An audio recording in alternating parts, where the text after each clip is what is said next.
Recently, I've come across a Minecraft YouTube video discussing the concept of a forever world. But what is a forever world? It is a Minecraft world that you play forever. I'm very guilty of going through the famous Minecraft 2-week phase. I have made countless worlds over the years that I play for a while and then never return. My playstyle is very fast paced. I get things like diamond armor, enchanted tools, and I've even slayed the Ender Dragon. Though I did have fun, I find my fickle and fast paced playstyle a bit boring now. I feel fed up with the never ending 2-week phase cycle. So, I decided to make and commit to a forever world for a change of pace. I spawned in an unfamiliar biome near a pillager camp. I wanted to take on those villagers, but I had no gear. Instead, I went and gathered wood. You may have noticed the different biome and structures, and yes, it is modded. I like playing modded sandbox games. I figured out if I'm going to play this world forever, it might as well have content that I enjoy. I'll definitely include the mods, resource pack, seed, and shaders used in the description below just in case you guys want to play the same world too. After gathering some oak wood, I went ahead and made a crafting table and wooden tools. I then upgraded my wooden tools to stone ones. I killed some chickens and then found a cherry grove.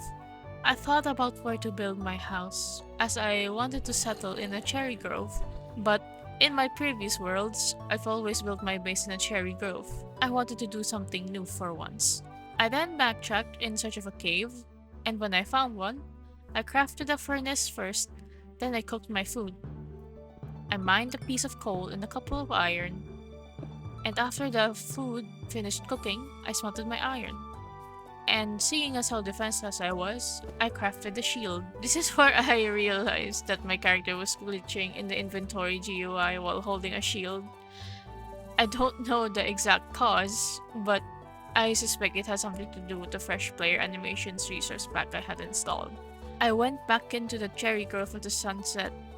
When night came, I plopped my new bed and slept in it for the first time. I wandered in the grove for a while until I spotted a village in the distance. I hurried over to the village and did what every Minecraft player does: loot.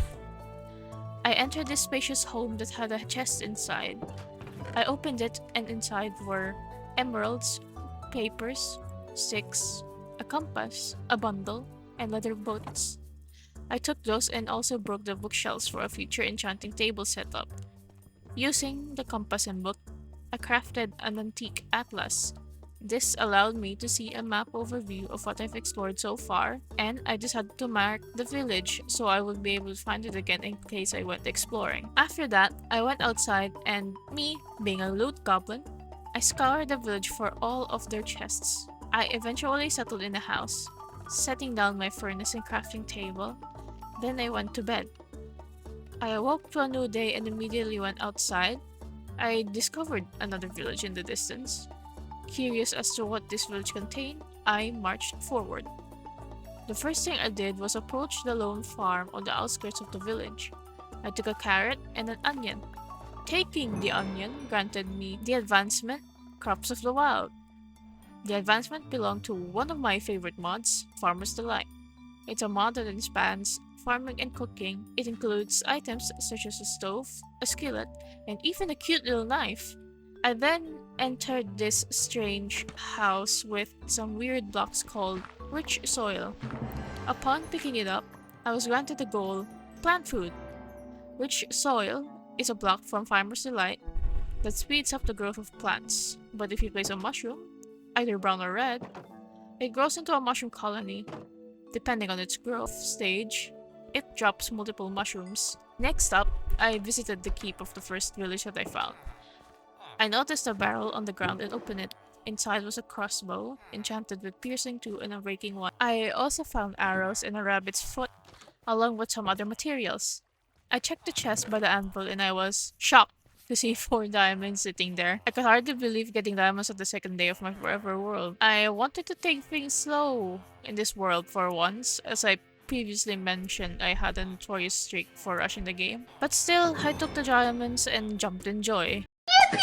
I explored the other parts of the keep, opening doors and chests and taking candles from the keep's bedroom. Sorry to whoever lives in this bedroom. Your stuff is mine now. I went back to my spawn and took out the pillagers there. With my trusty bow, I swiftly dealt with the Vindicator. After dealing with them, I swam to the camp and dug up the campfire to see if there are any treasures. As night fell, I went around the camp, lighting it up with torches. I thought the coast was clear, but when the pillagers spawned, I knew I wasn't safe here. I killed the pillager and swam to the opposite shore, where I dug a hole and sought refuge in the stony walls. On the next day, I came back to my house and crafted 2 chests to store my materials in, as my other chest was getting full. I sorted my messy storage and considered making a traveler's backpack. I gathered some wool from the nearby barn and out in the cherry grove. Now that I've gathered all the materials, I crafted the backpack. I wanted to upgrade the backpack since I felt the leather tier was a bit too small. I crafted the upgrade base using 1 leather and 4 string. I then realized I needed 1 leather to upgrade my backpack to an iron one. The problem is, I've just used up all my leather. So I went back to the barn and bred the 2 cows. Unfortunately, the other cow did not drop leather, so I was forced to find a cow in the wild. Out in the distance, I saw something move. Curious, I approached closer and to my shock, it was a pillager. Luckily, it wasn't a pillager captain, so I took it out with my bow.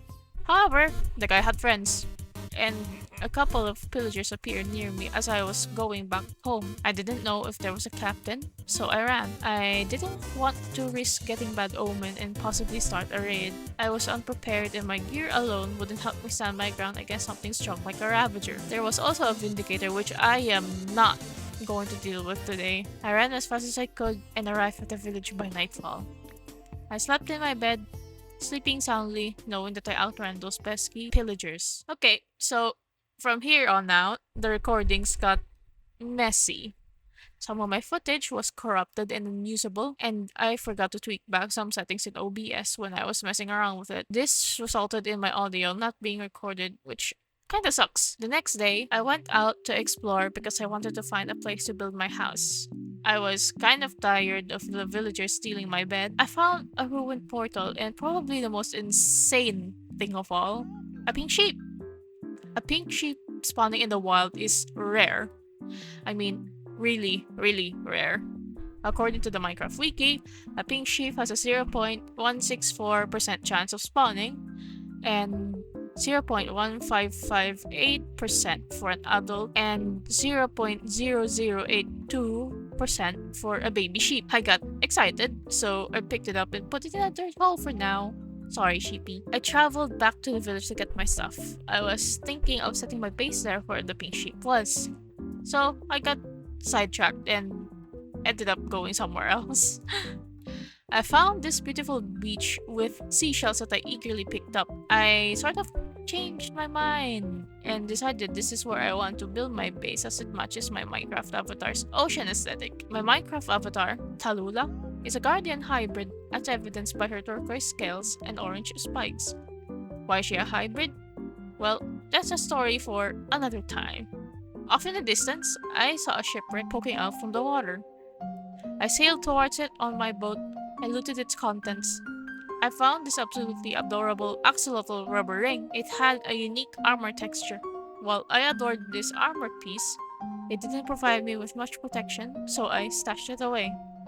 I eventually found a buried treasure map in the shipwreck and, to my surprise, the treasure was just next to the shipwreck. I dug around the seafloor and found the buried treasure. I was delighted to finally get the heart of the sea, which I could use to craft a sea necklace. After unpacking my stuff, I went back to the pink sheep and brought it to my new base. Soon after, I began constructing my new home. Unfortunately, there's no cinematic time-lapse because for some reason, my footage looked like this. Like, what the hell? Satisfied with what I had accomplished, I spent the night under the roof of my cozy new beach home. Hey, if you made it to the end of this video, thank you for watching. I'll definitely be making more of these Forever World videos in the future. If you want to follow my journey, so consider subscribing. I'll see you in the next video. Bye bye!